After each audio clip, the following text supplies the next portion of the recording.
Umut Kervanı olarak bizler hem yurt içinde hem de yurt dışında çeşitli projelerimiz var ve yıl boyunca bu projelerimizi yerine getiriyoruz. Özellikle bu projelerimizden en önemlileri Ramazan ayında yapmış olduğumuz çalışmalar ve bunun paralelinde Kurban Bayramı'nda yaptığımız çalışmalar öncelik teşkil ediyor. Bununla beraber biz yıl boyunca hayırseverlerimizin destekleriyle tüm yetim ve muhtaç ailelere, özellikle tespit etmiş olduğumuz bu ailelere biz gıda yardımı yıl boyunca yapıyoruz, 12 ay boyunca ve bununla beraber çeşitli dönemlerde çeşitli ev eşyaları, bazen ev tamiratları ve bununla beraber yokluk ülkesi olan, kıtası olan Afrika'da ve Asya'da su ihtiyacı olan ülkelerde su kuyuları açarak susuzluğun giderilmesi konusunda projelerimiz var. Onları uyguluyoruz. Bununla beraber özellikle Afrika kıtasında olmak üzere Kur'an-ı Kerim projemiz var. Orada medreselerde okuyan çocuklarımızın Kur'an-ı Kerim bulamadıkları durumlar oluyor. Hatta bu özellikle basına da yansıyınca özellikle temsilcilerimiz de gidip orada kendilerini birebir gördüklerinde luh adı verilen tahtalar üzerinde ezber yapıyorlar. Biz oradaki o öğrencilerimize de, medrese talebelerine de, hayırseverlerimizin desteklerine Kur'an-ı Kerim hediyesi gönderiyoruz. Bununla beraber yıl boyunca adak, akika ve çeşitli kurbanları keserek ihtiyaç sahibi olan tespitli ailelere biz kırmızı et yardımında bulunuyoruz. Ve böylece yıl boyunca bu projelerimiz devam ediyor. Ramazan ve Kurban Bayramı öncesinde çocuklarımızı sevindirmek adına da onlara giyim yardımında bulunuyoruz. Belki de bazı yerlerde özellikle tadilat gerektiren mescitler olabiliyor, camiler olabiliyor. Onların da tadilatlarıyla alakalı, iç dizaynlarıyla alakalı da bizler proje yürütüyoruz ve yardımcı olmaya çalışıyoruz. Bizler Kurban Bayramı için hazırlıklarımızı şu an tamamlamış durumdayız ve başlatmışız. Bizler yurt içinde ve yurt dışında kurban vekaletlerini yerine getiriyoruz. Hayırseverlerimizden gelen vekaletleri. Özellikle bizim Umut Kervanı olarak kendi yanı başımızda bulunan ihtiyaç sahiplerini ön planda tutarak komşularımızdan yani kendi ülkemizden başlayarak ta doğusundan batısına, kuzeyinden güneyine kadar ulaşabildiğimiz tüm illerde kurban çalışmasını yapmaya çalışıyoruz. Hazırlıklarımız tamamdır. Biz burada özellikle şuna dikkat ediyoruz.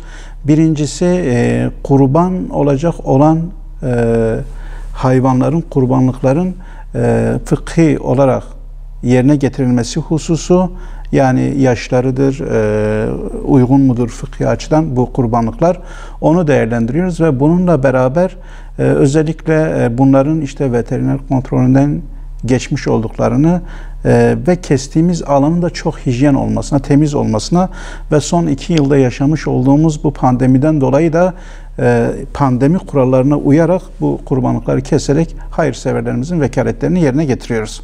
Çalışmamız tamamlanmış durumdadır. Şu an biz yaklaşık 20 ülkede inşallah kurban çalışması yapacağız.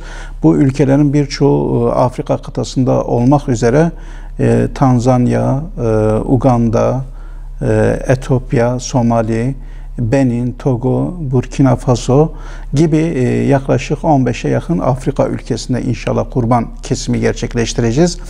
Bununla beraber Asya ülkelerinde mazlum olan Afganistan halkına, Nepal'deki muhtaç kardeşlerimize ve özellikle Arakan kamplarının bulunduğu Bangladeş'te de inşallah kurban kesimlerimiz olacak.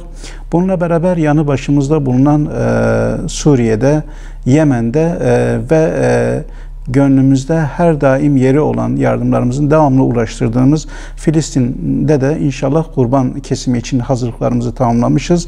Bu konuda altyapımız hazırdır. Sadece biz şu an hayırseverlerimizden gelecek olan vekaletleri değerlendirme hususunda bir beklenti içerisindeyiz. Gelen vekaletleri inşallah en güzel bir şekilde yerine getirerek o kurbanlıklarını keseceğiz ve kendilerine videolarını göndereceğiz inşallah. O konuda da biz özellikle az önce dediğim gibi veteriner kontrolünden geçmiş, fıkhi açıdan sıkıntısı olmayan kurbanlıkları belirleyerek sağlıklı bir şekilde yerine getirmek için bir altyapı oluşturduk.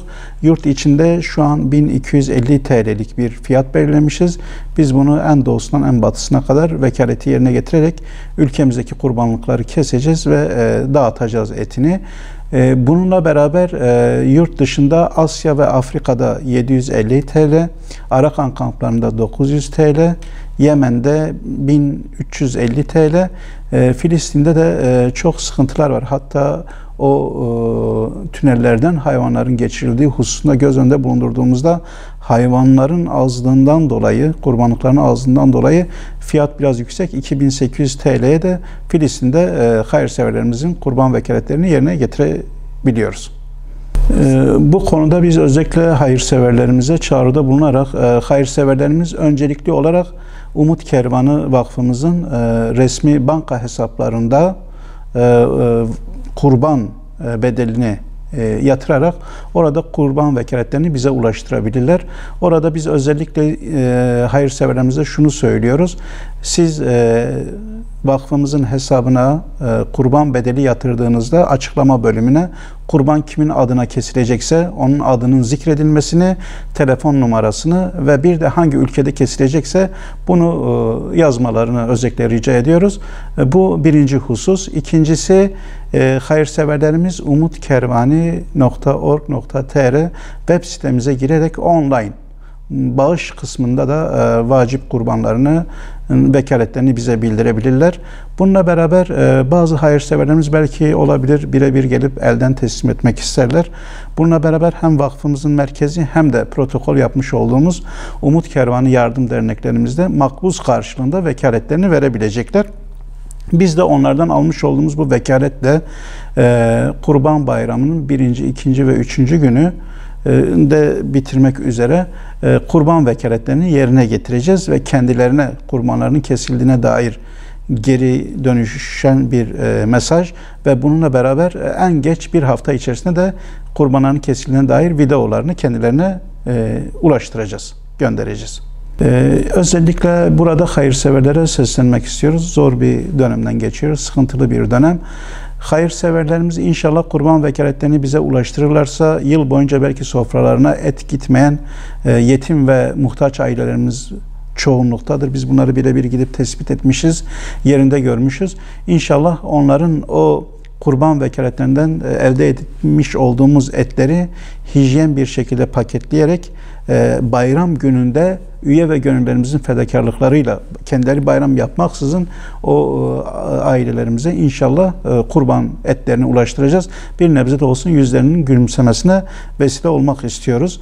Burada özellikle ben hayırseverlerimizden bu sıkıntılı dönemde biraz daha duyarlı davranmalarını, kurban ibadetini yerine getirerek vekaletlerini Umut Kervanı'na vermelerini ve şimdiden kesecekleri kurbanların da Rabbimiz katında kabul olmasını Rabbimden diliyorum.